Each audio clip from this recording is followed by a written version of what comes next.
Hello friends, आप सभी को नमस्कार। आज का जो टॉपिक है उसको मैंने सेलेक्ट करा है, वो है half man robo. Yes, half man robo सुनने में बड़ा ही इंटरेस्टिंग लगता है कि what is half man robo. यार ये तो क्या है मतलब। बट हाफ मैन रोबो के बारे में मैं आपको जितनी ज़्यादा मुझे इन्फॉर्मेशन मैं ज़रूर आप सभी के साथ शेयर करूँगा। थोड़ी सी अभी नया नया हूँ मैं, इसलिए थोड़ी सी इंग्लिश में प्रॉब्लम हो रही है, बट डेफिनेटली इस प्रॉब्लम को भी सॉल्व करूँगा और पक्का आने वाले विथिन 30 डेज़ मैं अपनी इस इंग्लिश आप सभी के हेल्प से, आप सभी के सपोर्ट से मैं ज़रूर अपनी इंग्लिश को सुधारूँगा। हिंदी में तो बहुत अच्छी सुधार हो गई है कम्युनिकेशन में, लेकिन आई प्रॉमिस कि मैं ये चीज़ भी ज़रूर अपडेट करूँगा एंड बहुत अच्छे से करूँगा। So let's start the topic about half man robo. तो हाफ मैन रोबो है कौन? हाफ मैन रोबो बेसिकली जो सर का नाम है वो है Chitrasen Sahu. Chitrasen Sahu sir half man robo क्यों बोलते हैं और क्या है, इनके बारे में थोड़ा सा आगे मैं आप सभी को पूरा एक्सप्लेन करूँगा। पहले उनके जीविका के बारे में थोड़े से उनके बारे में मैं बेसिकली बताना चाहूँगा।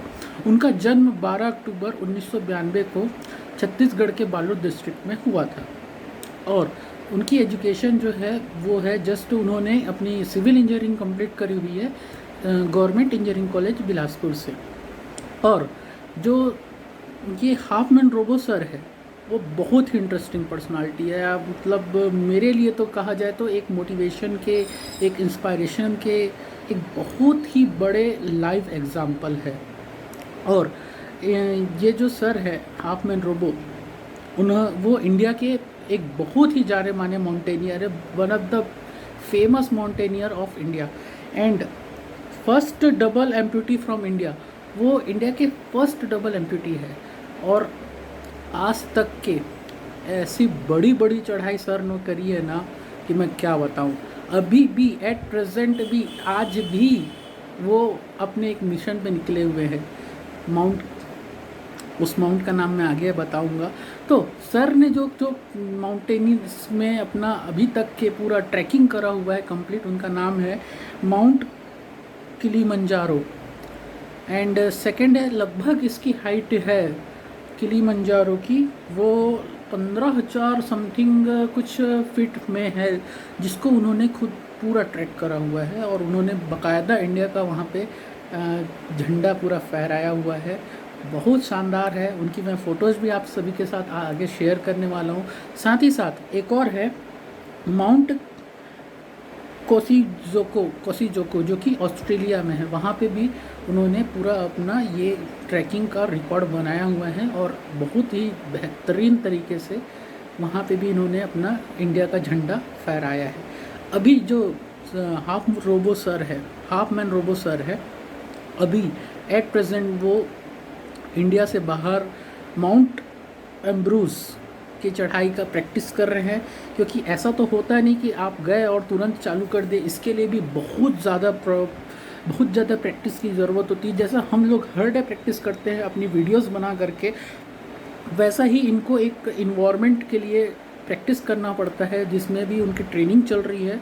और आज भी सर का पोस्ट आया था, मैंने देखा है, बहुत शानदार ट्रेनिंग सर की कंप्लीट होने वाली है और अब बस उनको वेदर का वेट है। वेदर के बाद वो बस अब फाइनल स्टेज में जाने वाले हैं और माउंट एम्ब्रूस को भी वो बिल्कुल फतह करने वाले हैं। तो भाई सो फ्रेंड्स, ये है क्या हाफ मैन रोबो, कैसे ये हुआ, कैसे इनकी क्या स्टोरी है, अब मैं आपको बताना चाहूँगा। कि जब चित्रसेन साहू सर जब अपने इंजीनियरिंग में थे, फाइनल ईयर शायद तक उनका चल रहा था, तो वो ट्रेन से अप डाउन करते थे, बिकॉज क्योंकि ट्रेन बिलासपुर और बालोद बहुत अच्छा ट्रेन रूट है, तो वो आना जाना ट्रेन रूट से करते थे। उस समय उनकी पोस्टिंग भी जो थी, उनकी प्लेसमेंट जो थी इंडियन एयरफोर्स में हो चुकी थी। लेकिन उस समय भी वो अपने सिविल जज की तैयारी कर रहे थे। सिविल और कॉम्पिटिटिव एग्ज़ाम की जो होती है एग्ज़ामिनेशंस की तैयारी में, प्रिपरेशन में वो लगे हुए थे। तो जो चित्रसेन साहू सर है वो अधिकतर ट्रेन से ही आना जाना करते थे। कभी रायपुर हो गया, कभी बिलासपुर से रायपुर हो गया, इस तरह से अगर ट्रेन बहुत कंफर्टेबल जर्नी रहती थी। तो एक बार की बात है कि वो भाटापारा नाम के रेलवे स्टेशन में रुके थे, जो कि रायपुर और बिलासपुर के बीच में आता है, वहाँ रुके हुए थे। और जस्ट उनकी ट्रेन थोड़ी सी स्पीड पकड़ी हुई थी, और उस ट्रेन को पकड़ने के लिए जो चित्रसेन साहू सर है वो हल्का सा दौड़े, लेकिन बहुत ही नॉर्मल स्पीड में थी, जैसा कि होता है कि बस ट्रेन शुरू ही हुई है ऐसे स्टेज में थी, और दौड़े उनको पकड़ने के लिए। तो जो हैंडल होता है ट्रेन का वो उनसे स्लिप हो गया, और सर जो थे वो गिर गए, और उस एक्सीडेंट में सर के दोनों पैर वहीं पे ट्रेन से कट गए।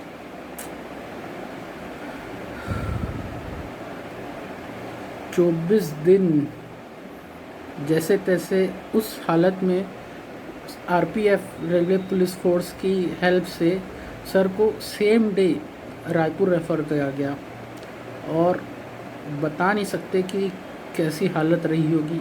आप इमेजिन करके देखिए कि जिसका दोनों पैर कट गया है, उस आदमी की हालत कैसी होगी। एक समय के लिए, जस्ट 2 मिनट के लिए सोच के देख लिए कि कितना पेन हो रहा होगा, क्या हो रहा होगा उनके साथ, जिनका दोनों पैर एक एक्सीडेंट में कट गया। बहुत दर्द की बात है। वैसे सर की जो फैमिली की कंडीशन थी वो इतनी स्ट्रॉन्ग, फाइनेंशियली इतनी स्ट्रॉन्ग नहीं थी कि इतना ज़्यादा जो एक्सपेंसेस आए थे उसको बियर कर सकें। तो इस समय जो उनके कॉलेज के सीनियर्स थे, जो उनके कॉलेज वाले थे, कॉलेज के दोस्त थे, जो उनके फैकल्टीज़ थे, पूरा कॉलेज का स्टाफ था, उनको बहुत सपोर्ट करा, बहुत दुआ करी, सभी ने जो बन सका वो करा, और 24 दिन की जंग में फाइनली सर जीते और बहुत अच्छे तरीके से फिर वापस आए। उसके बाद सर ने डिसाइड करा कि ये जो लाइफ का चैलेंज है इसको तो मैं बहुत अच्छे से निभाऊंगा। ये जो सपोज़ एक अगर हम उस जगह होते तो शायद हम वो चीज़ ना कर पाते जो आज चित्रसेन साहू ने सर ने करके दिखा चुका है।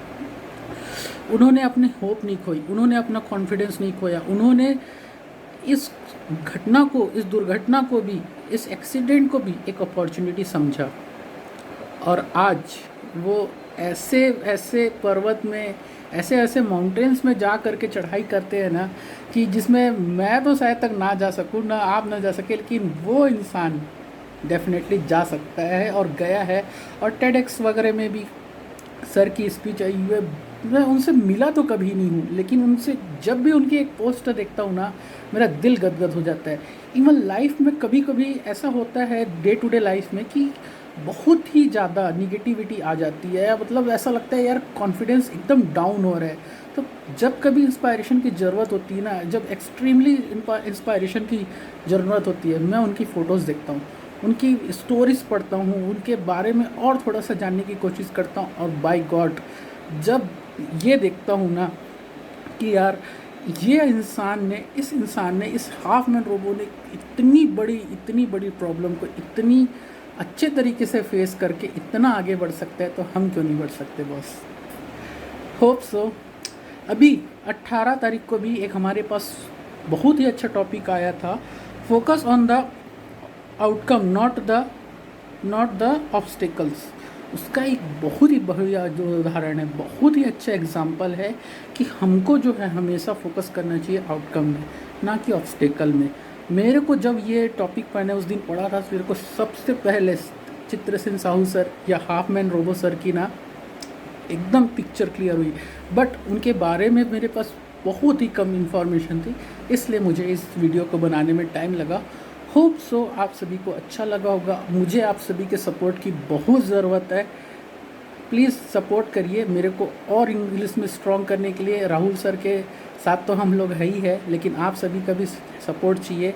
इंग्लिश में मैं और कैसे बेटर बनूं और कैसे कंटेंट अच्छे से प्रोवाइड करूं, इसके लिए प्लीज़ मेरी हेल्प करिएगा। Thank you for watching, thank you so much.